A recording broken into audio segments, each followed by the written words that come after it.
In a world where nature disappears at a silent pace, there were those who decided to do something unthinkable: bring it back to life.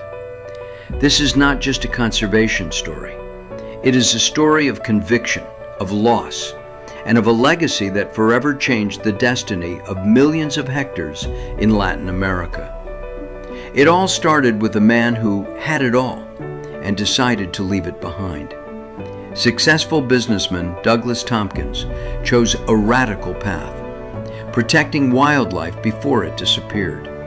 As the world moved toward resource exploitation, he looked to the essentials: mountains, rivers, intact forests. And he understood something that few understand: that true wealth is not measured in money, but in what is still alive. His idea seemed impossible. Buy huge tracts of land, restore them, and then hand them over to public protection forever. Many called him a dreamer. Others are simply crazy. But he kept going.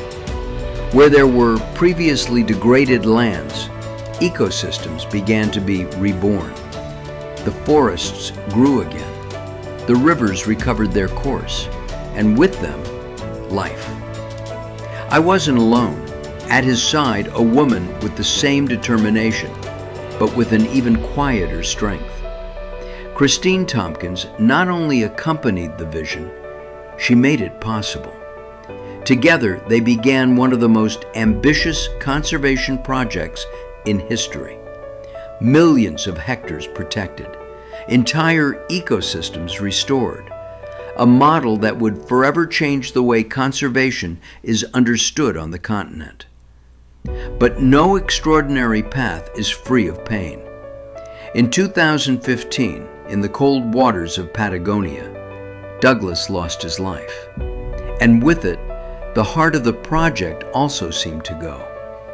The silence was profound, uncertainty inevitable. Many thought it would all end there, but it wasn't like that. Because great missions do not depend on a single person, but of those who decide to continue them. Kristine took what was left and transformed it. Pain became purpose, the absence in determination. And what started as a shared dream became an unstoppable legacy. Today, those territories breathe again. In places like the Ibarra National Park, species that had disappeared return. Predators that restore balance, ecosystems that function again as they once did. In Patagonia National Park, the wind continues to travel through intact mountains, reminding us that there are still places where nature is free. This is not just conservation, it is restoration. It is giving back to the planet what it once lost. It is understanding that protecting life is not an option. It is a responsibility. Douglas Tompkins' legacy did not end with his departure. It multiplied. He lives in every forest that grew back, in every animal that returned home, in every person who today understands that we still have time.